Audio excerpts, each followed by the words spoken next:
Good morning. I'm Councillor Glen, and this is my weekly update for Saturday, March the 8th. This morning, I'm on Westbrook Road in front of the Westbrook Snow Dump. This is where all the snow comes that they're taking away. So all day long, there will be dump truck of snow after dump truck of snow, clearing snow from city streets. And then I think you can see behind me, perhaps. Anyways, in the distance there's about 4 or 5 bulldozers or tractors who are then distributing the snow up onto the giant snow mountain. It's quite the operation, and this is snow from City of Ottawa roads only. They don't accept snow from private facilities here. If you've got a kid in your family who loves heavy equipment, trucks, this would be a great spot to come check out. You can drive down Westbrook Road.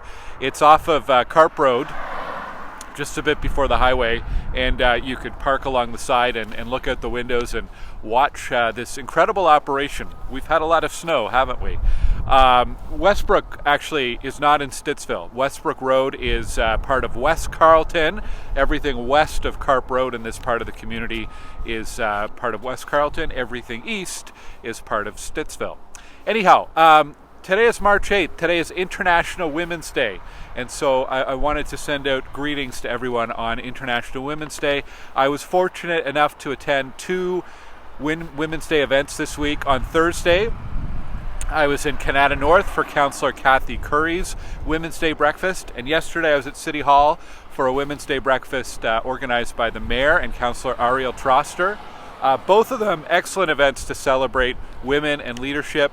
On Thursday morning, we had the guest speaker was Kelly Days from the Canada Business Association, talking about her career, but also the exciting things that are happening in the Canada North Tech Park. A lot of incredible innovation being done there. And on Friday morning at City Hall, we had Dr. Vera Etches, who's just begun her role as CEO of CHIO, talking about her experience and mentors and what we can do to better support women. So I thought it was important this morning we start by recognizing International Women's Day. Back to snow for a moment. A couple things that you can do to help. Still lots of snow on the ground. We're going to start to see a melt, probably some more rain over the next week. If you can, over the weekend, clear out the drain on your street in front of your property so that the water has someplace to go. If you need help with that, you can call 311 and the city can send out a crew. We certainly had a lot of ponding during that rainstorm earlier in the week, so thanks to everybody who alerted us to trouble spots.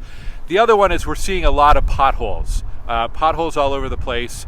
You can call 311 to report a pothole, or you can go to ottawa.ca/311 and you can submit a report online.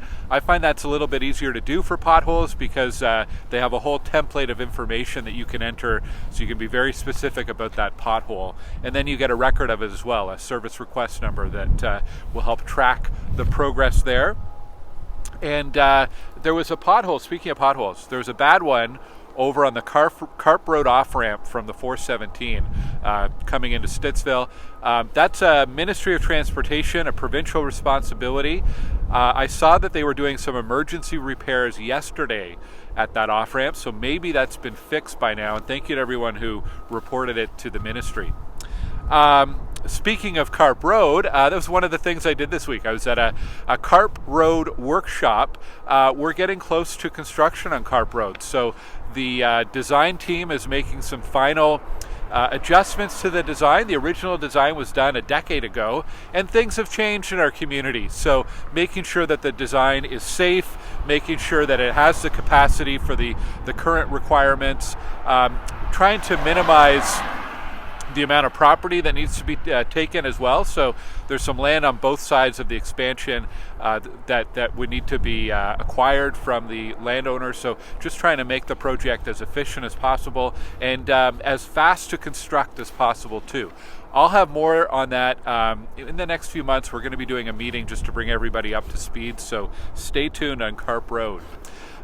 Later that day, I went to our finance committee at City Hall. There's lots going on, but I've had a lot of feedback about one item in particular. This was the motion to remove the City of Ottawa corporate accounts from Twitter or X something that I thought was a good idea. Twitter is not a very nice space anymore, is it? It's a lot of harassment and disinformation and just a real mess. Unfortunately, although I voted in favor of the motion to get the city off of Twitter, it lost the vote. So sad to see that, and I've heard from a lot of you. Thank you for your emails about that. Sounds like most people I've been hearing from would have supported the city leaving Twitter. Now that said, the city is using Blue Sky a lot more, which I think is a pretty good alternative. I'm on there too. My handle is Glen Gower. Easy to find me, and I try to post updates about Stittsville and the community there on a regular basis. What else? Visit my website, glengower.ca.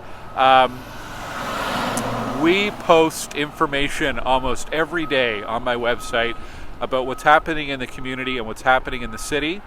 A couple of highlights. We've got our Stittsville Community Microgrants application that's there. So if you're a community group of neighbors, or an individual, and you want to organize an event to bring the community together this year, you could be eligible for a $200 microgrant. We want to encourage some more events and activities in our community. So check that out on my website. Also on my website, you can find the nomination information for the Stittsville Volunteer Awards. There are 6 categories, and a great way to say thank you to people who are making a difference here in Stittsville. Check out the event calendar. You'll find information about the Stittsville Library's tax clinics coming up, federal income tax clinics, federal income tax clinics at the Stittsville Library, a great program. And there's information, or a reminder, I guess, March 20th is the deadline to pay the property taxes and your vacant unit tax declaration. So that's coming up later this month. On April 5th, we are hosting a drop-in at Cardell Rec about the new ways to bus, new bus network. Whoops, nearly lost the tripod there. New ways to bus. It's coming into effect at the end of April. April 27th or 28th, somewhere at the end of the month there. We're doing a drop-in and open house at Cardell Rec on April 5th. So that you can ask questions, find out about how your route might be changing, some of the improvements for Stittsville. So please join us there.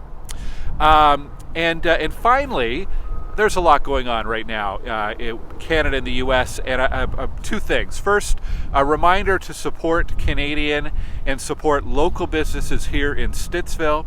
And also, it's chaotic. It's a mess. People are anxious. People are scared. It's stressful. Absolutely. There's a lot that we can't control. We can't control what the president's doing in the U.S. We can help support local businesses, but another thing we can do is we can support each other, support our neighbors, support our community, double down and get involved in strengthening our local community here in Stittsville. And I think it can make a really big difference in making sure we're resilient and we're making this through this in a positive way. So support local, both local businesses, but also your local neighbors. That's my suggestion for you here this morning. We're coming up to March break, so I hope everybody enjoys March break. I hope we don't get any more snow. Thank you for watching, and I'll talk to you here next week. Take care.